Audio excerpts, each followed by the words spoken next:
escape velocity. Have you ever heard of it?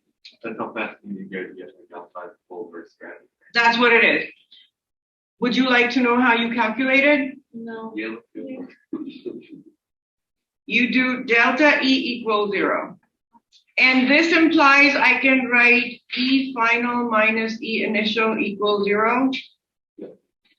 And then I can write T final minus T initial minus U final minus U initial equals 0. There should be deltas here. Minus delta. If I am on planet Earth and I'm here and I need to escape the Earth's gravity, what will be my final kinetic energy when I'm here? 0.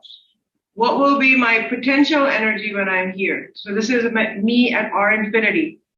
What is the potential energy at R infinity? 0.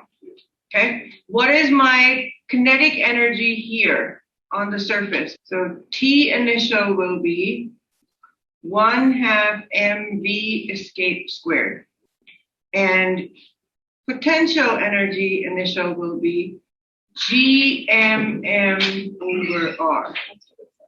So this means this is going to go to 0 and that is going to go to 0.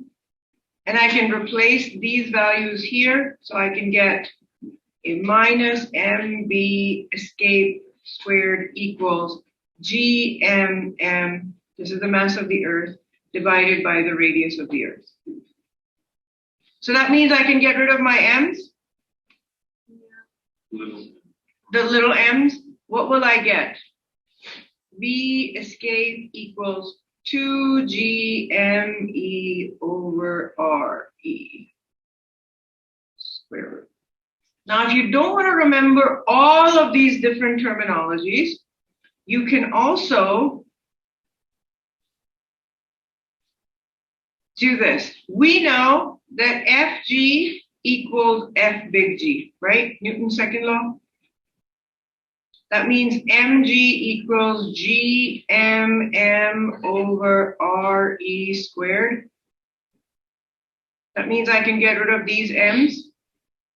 And will I be left with GRE squared equals GM, mass of the Earth? Can I plug that value in here? Yeah. To give me a V escape of square root of 2GRE.